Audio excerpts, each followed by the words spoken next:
Line loss occurs when electricity flows through a conductor and dissipates as heat. The amount of line loss depends on several factors. Firstly, the current in amps. Secondly, the distance in feet. Thirdly, the voltage in volts. And fourthly, the conductor resistance in ohms per foot. The formula for line loss in watts is equal to the current squared multiplied by the resistance multiplied by the distance. Now let's talk about calculating conductor resistance. For aluminum underground residential distribution or UID cable, the resistance per foot can be approximated using a formula. The resistance in ohms per foot is approximately equal to 0.1275 multiplied by the conductor area in circular mils raised to the power of negative 0.89. Determining the correct conductor size involves considering both line loss and voltage drop. Voltage drop is the decrease in voltage from the source to the load, and it should be kept below 5% to ensure proper equipment operation and prevent overheating. Here's a step-by-step guide to determining the appropriate conductor size for your specific scenario. Step 1 involves calculating the current. In your case, the current is 200 amps. Step 2 involves calculating the resistance per foot. Let's assume a conductor area of 500 kc mil, which is 500,000 circular mils. Using the formula from earlier, resistance in ohms per foot equals 0.1275 multiplied by 500,000 raised to the power of negative 0.89. This calculates to approximately 0.789 ohms per foot.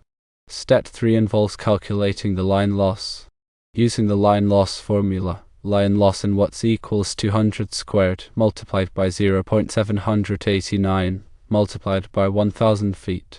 This results in a line loss of approximately 3,156 watts. Step 4 involves calculating the voltage drop.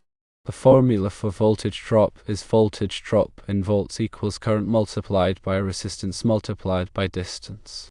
In this case, it is 200 amps multiplied by 0.789 ohms per foot multiplied by 1000 feet, which equals 15.78 volts. Step 5 involves checking the voltage drop. The voltage drop of 15.78 volts needs to be compared to the acceptable voltage drop threshold. For a 240 volt system, 5% voltage drop is 12 volts. In this case, 15.78 volts exceeds this limit, indicating that a larger conductor size might be needed to reduce voltage drop. We need to iterate this to ensure the voltage drop is not above the acceptable limit. Let's try 750 kc mil. The resistance in ohms per foot equals 0.1275 multiplied by 750,000 raised to the power of negative 0.89. This calculates to approximately 0.631 ohms per foot. Now using that resistance per foot value to calculate the line loss in watts equals 200 squared multiplied by 0.631 multiplied by 1000 feet. This results in a line loss of approximately 25-24 watts. The voltage drop formula is voltage drop in volts equals current multiplied by resistance multiplied by distance. In this case, it is 200 amps multiplied by 0.631 ohms per foot multiplied by 1000 feet, which equals 12.62 volts.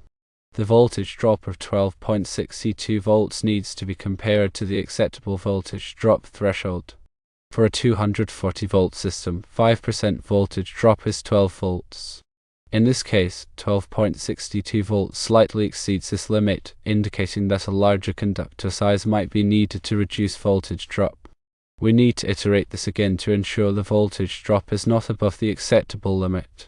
Let's try 1000 kc mil. The resistance in ohms per foot equals 0.1275 multiplied by 1 million raised to the power of negative 0.89.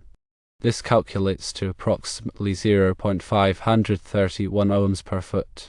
Now using that resistance per foot value to calculate the line loss in watts equals 200 squared multiplied by 0.531 multiplied by 1000 feet. This results in a line loss of approximately 21-24 watts. The voltage drop formula is voltage drop in volts equals current multiplied by resistance multiplied by distance. In this case, it is 200 amps multiplied by 0.531 ohms per foot multiplied by 1000 feet, which equals 10.62 volts. The voltage drop of 10.62 volts needs to be compared to the acceptable voltage drop threshold. For a 240 volt system, 5% voltage drop is 12 volts. In this case, 10.62 volts is below this limit. Step 6 involves selecting the conductor size. Based on these calculations, a 1000 kc mil aluminum UAD cable is suitable for this application, keeping the voltage drop within the acceptable range. It is important to remember that these calculations do not include the conductor's reactance, which can contribute to both line loss and voltage drop, especially over long distances. Reactance depends on factors like conductor spacing and frequency of the alternating current and requires more complex calculations. Also, you should always consult with a qualified electrician for proper installation and sizing of electrical circuits. They can perform more detailed calculations, consider local electrical codes, and ensure the safety and reliability of the installation.